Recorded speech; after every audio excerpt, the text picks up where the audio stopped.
starting with 9-1 is mathematical patterns. And you guys have done a lot with patterns in your lifetime. My elementary students do, my kids do pattern stuff. So you've been doing patterns since you were little. This whole chapter is all about sequences and series. And we are going to be talking through sequences first, and then we'll move into series eventually. But a lot of sequences for the next couple lessons here. So 9-1, mathematical patterns.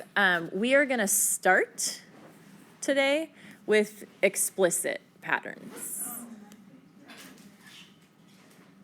Okay. So I have a set of numbers for you. Maybe you've seen them before. If you have, don't blow it quite yet.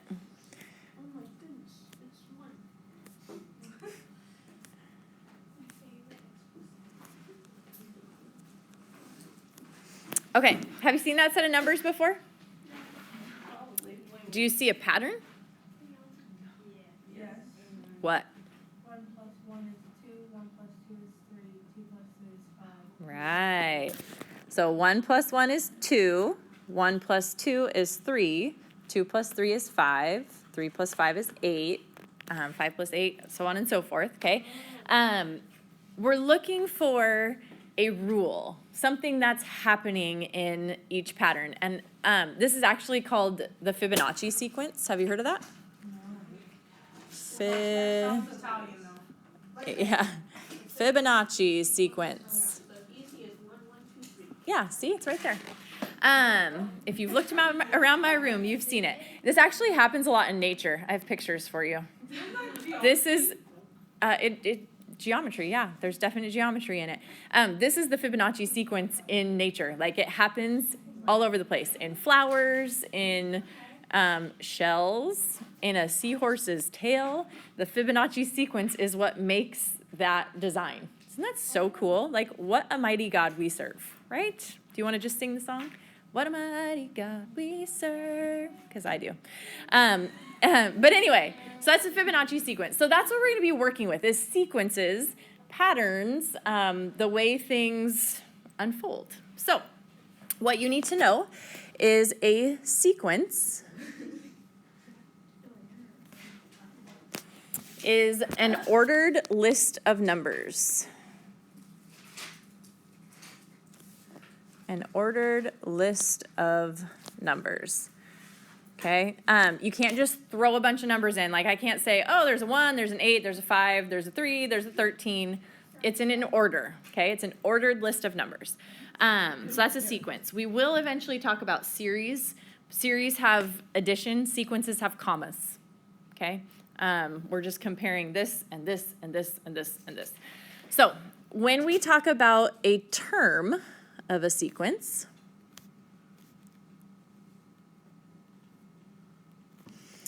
that is just each number in the sequence.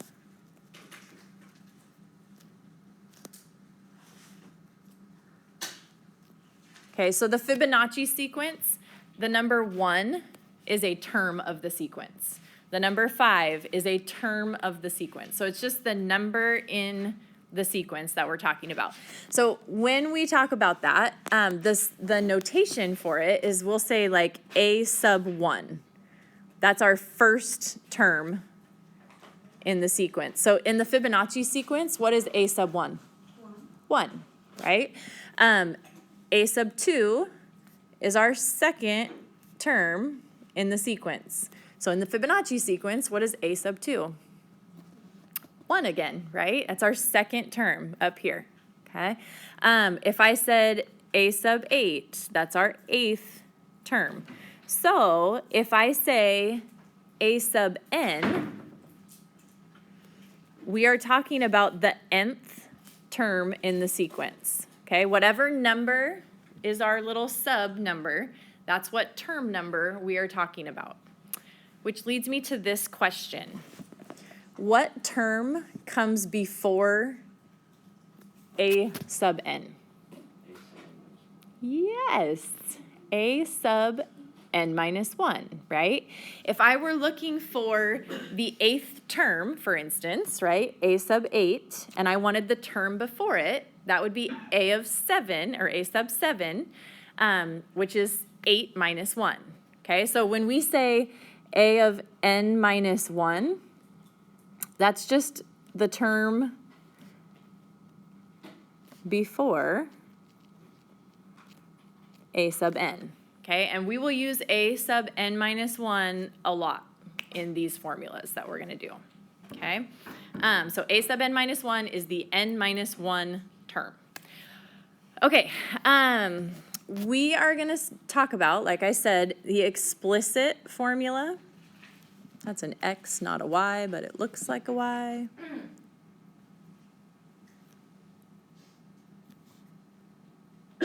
You all right? Oh. With a surfboard. Oh no, they're gonna do something stupid. Yeah. Crusader Lake, Defender Lake. They still call it Crusader Lake? I have no idea. I haven't been out there. Okay, anyway. Explicit formula. Okay, so an explicit formula does this. It describes the nth term of a sequence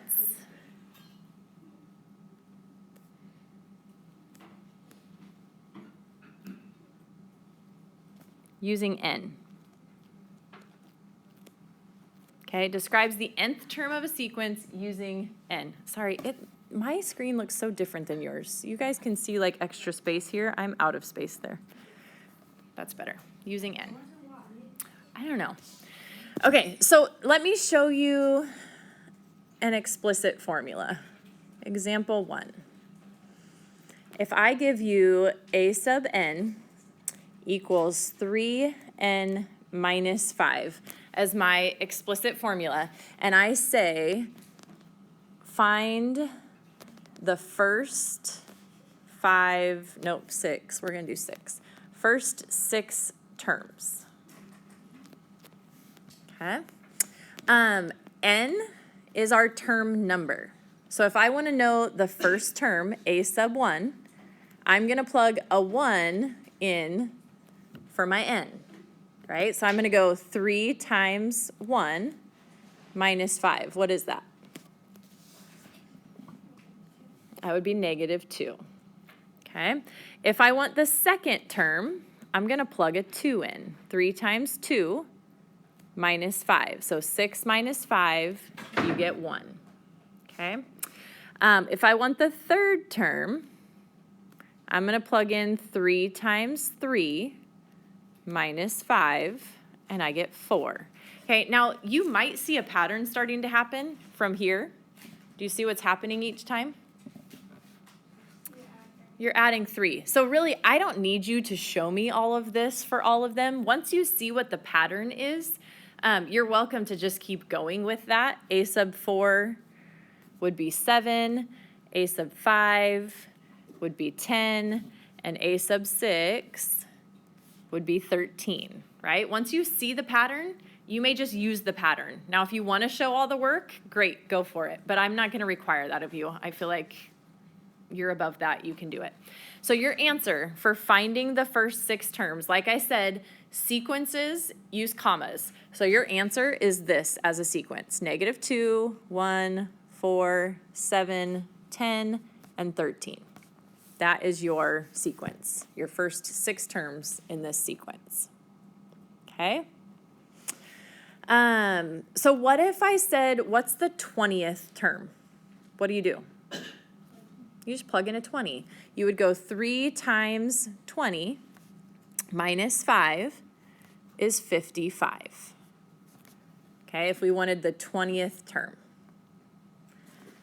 So an explicit formula is super helpful when you're trying to find the 100th term or the 1000th term, right? Some like random out there term where you don't want to have to count everyone to get there. Okay, that's what an explicit formula is good for. Questions on that? Okay, so let's see if you can write an explicit formula. This is where it can be a little bit tricky at times. I feel like we will try to keep it as straightforward as possible.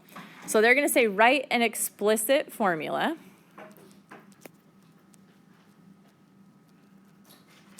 And they give you this for this first one. So letter A. Let's say you have 3, 4, 5, 6, 7, 8. Okay? And I want a formula that's going to find us the nth term, whatever that nth term might be. Okay? Now, a lot of you are going to see this, and you're going to say the pattern is +1. And it is, but we didn't start at 1, right? And we're not just, like, I can't say my pattern is +1, find the 50th term. You can't go 50 plus 1. That's not going to be your 50th term, okay? Instead, you need to relate it to its term number. So this is the first term. This is when n equals 1 is 3. This is when n equals, that's an m, n equals 2. Okay, n equals 3. Why do I keep writing m's? Sorry. N equals 4. So we're trying to see how these relate, how these relate, how these relate. What is happening in that relationship?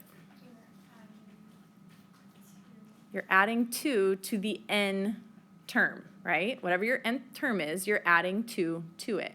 For instance, our first term, if we take the term number 1 and we add 2 to it, we get 3, right? Another way that maybe this is easier for you to set it up, if it's helpful for you, you can always set it up like this. I feel like you've done a lot with T-charts, and then put your 3, 4, 5, 6, like that. Maybe that helps you to see the relationship a little better. You don't have to do a T-chart, but T-charts can be helpful. So basically what we're saying here for our explicit formula then is a sub n will always equal our n term plus 2. That's our explicit formula, because now I could plug in 50 and I will know my 50th term is 52, right? Plug in 50 right here, add 2 to it. Okay, so just make sure you're not just looking at how did they change, but how are they related to their term number. Okay? Questions on that? All right, how about this one? This one's a little tougher. Let's say you have 1/5, and then you have 1/6, and then you have 1/7, and then you have 1/8. Okay, and we want an explicit formula. So we're going to say A of n equals something. Now again, you could set it up as a T-chart if you want, or I just typically will write the term number right here just so I can kind of see a relationship.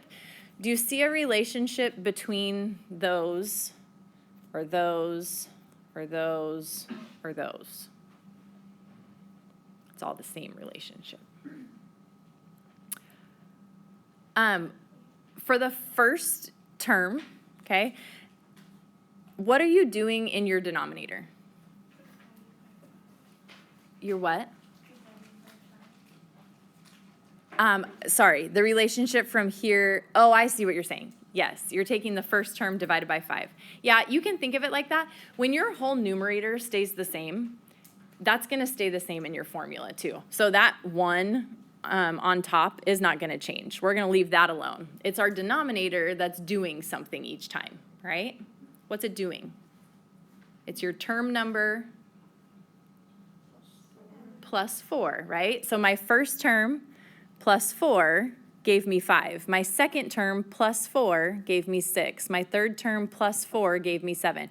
So it's my term number, n, plus 4, and that would be your explicit formula. It's 1 divided by n plus 4. Okay?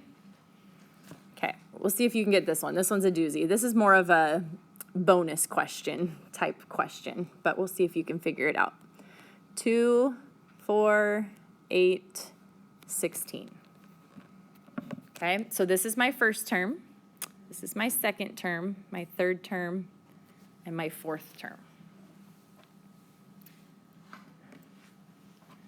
Got it, Esther? I have a question about this, how I can do it. Oh, yeah, what's up? Can you there can be multiplication.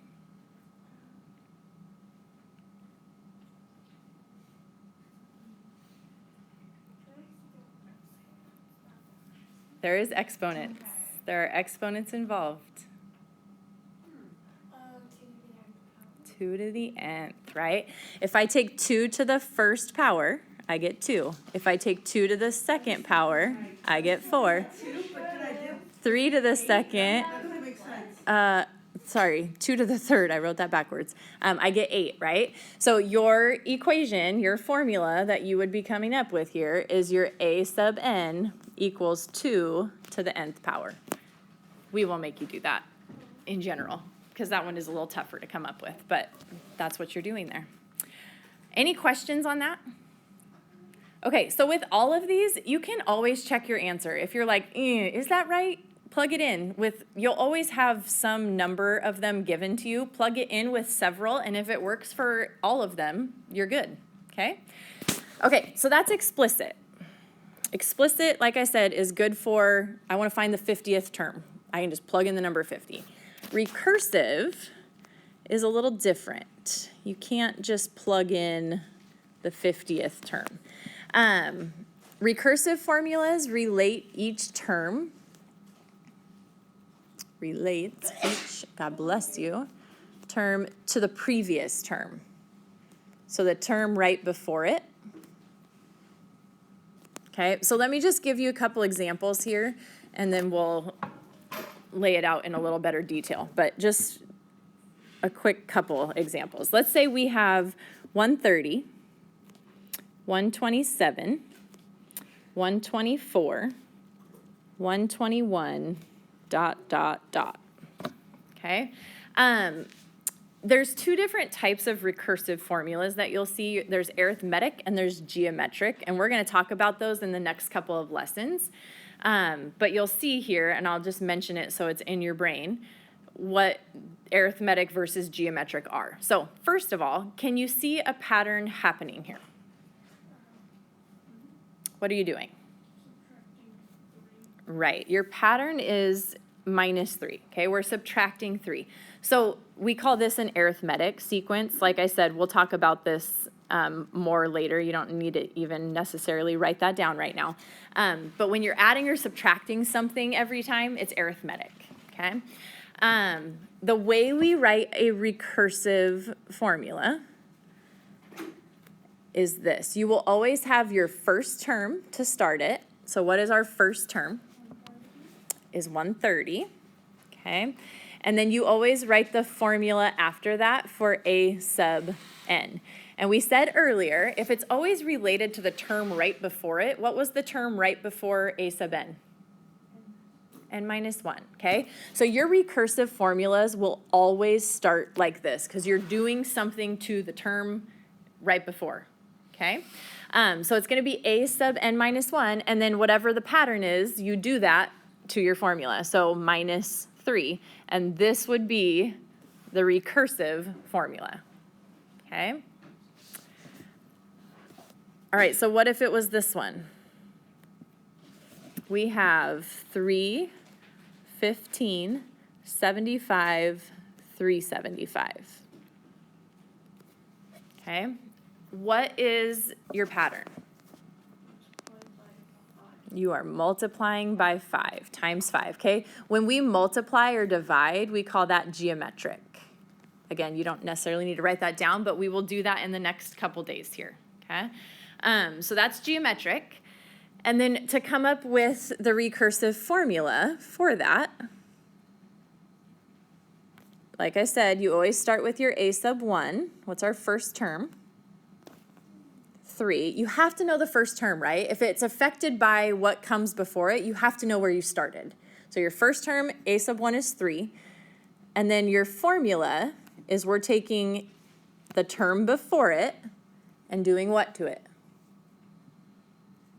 Times 5, okay?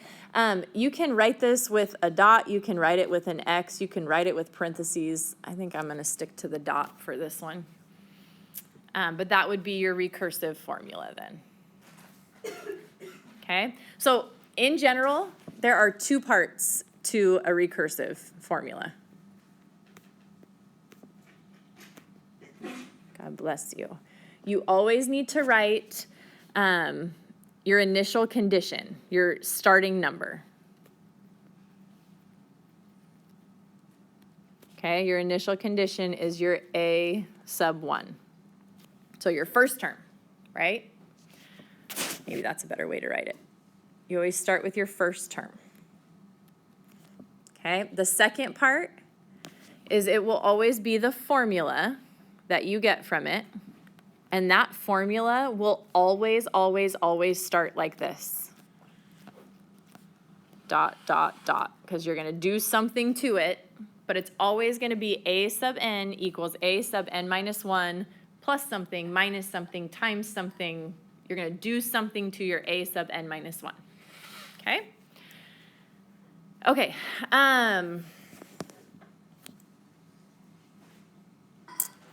Let's do this. Example 3.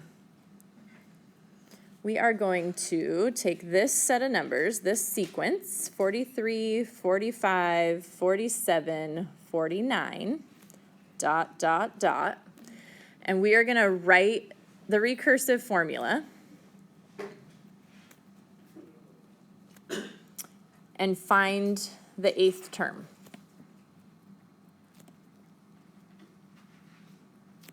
Okay? So recursive formula, we said there's always 2 parts. What's the first part going to be? What?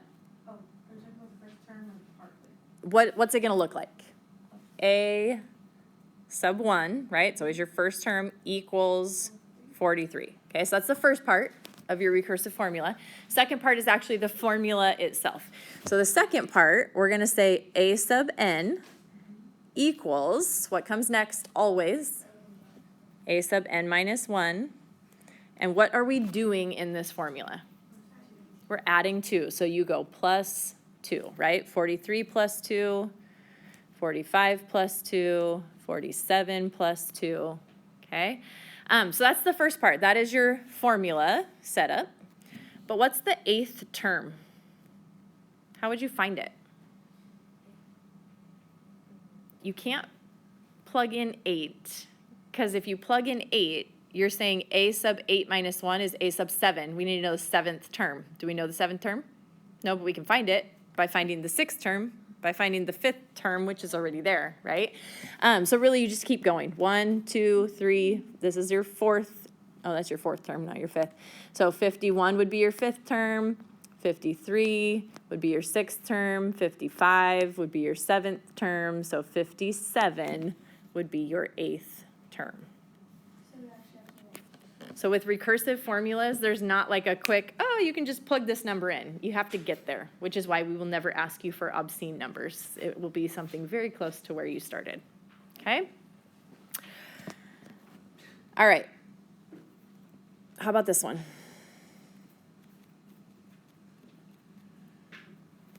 Let's say you have 1 over 1, 1 over 3, 1 over 9, and 1 over 27. And we're going to write the recursive formula.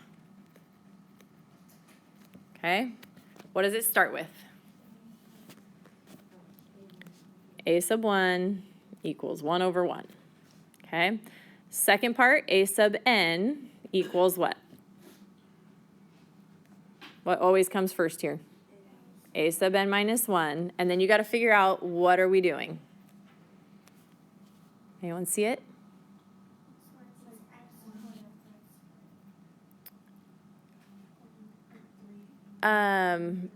Yeah, I mean, it's simpler than that.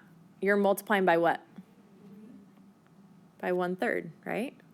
If you multiply by 3, 1 over 1 would be 3, right? But by 1/3, you would get your next term, times 1/3, times 1/3, times 1/3. So your formula would be times 1/3, and that would be your whole answer. Okay? Okay, so last thing, we're going to do both types of formulas. This is the first lesson. We still have one more. Oh, shoot, I forgot about what we got. I know, sorry. Sorry. So we are going to find the first 5 terms. for two different setups here. So explicit and recursive. Okay, so let's say I give you this explicit formula. A sub n equals n minus 5 times n plus 5. Okay, now with the explicit, if they ask you to find the first 5 terms, how do you do that? You plug in 1, you plug in 2, you plug in 3, you plug in 4, you plug in 5. And if you see a pattern, you can run with it, okay? If I were you on this, make your calculator your very closest friend, because what you can do is set it up exactly how you see it. Parentheses, 1 minus 5, parentheses, parentheses, 1 plus 5, parentheses. So if you set it up exactly how you see it here in your calculator, remember that whole second entry? You can just replace the 1s with 2s, and then replace them with 3s, and then replace them with 4s, and replace them with 5s, right? Okay, so if we do that, if I plug in a sub 1 equals 1 minus 5 times 1 plus 5, thank you, I get, when n equals 1, that would be negative 24, okay? But like I said, now from here, just hit second entry, God bless you, and replace your 1s with 2s. 2 minus 5 times 2 plus 5, I get negative 21. Okay, now do your 3s. Second entry, 3 minus 5, 3 plus 5, I get negative 16, okay? Do it with 4. Oops. When you plug in a 4, you get negative 9, and when you plug in a 5, you get 0. Okay, so your answer is negative 24, negative 21, negative 16, negative 9, and 0. Okay, so that's explicit. When you're doing explicit formula, plug in the number that you're working with. A sub 1, plug in 1. A sub 2, plug in 2. Recursive formula, that one's different, right? This one, the formula will look like this. A sub 1 is 4, and A sub n is negative 2, A sub n minus 1 plus 1, okay? So if I want to find my first 5 terms, what's my first term? 4. You don't need to do any work on that one, right? A of 1, A sub 1 is 4, because they gave it to us right here. If I want my second term, I'm going to plug in negative 2 times my first term, right? A of 2 minus 1 is A of 1. So I'm plugging this number in right here, plus 1. Does that make sense? Okay, so negative 8 plus 1 makes our A sub 2 negative 7. Then for our third, we're going to go negative 2, and now this number, the number right before it, negative 7 plus 1, so that's 15 plus 1 is 16. Okay, my fourth term, what number am I plugging in right here? 16. This number is going to get plugged in next. Okay.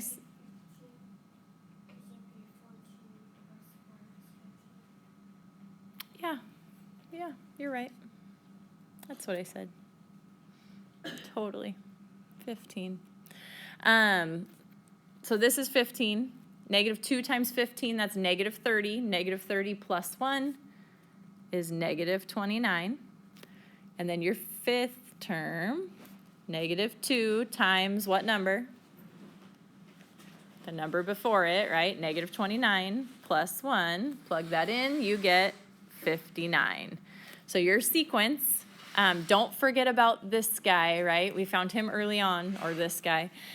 So 4, negative 7, 15, negative 29, and 59. Okay? Questions on that?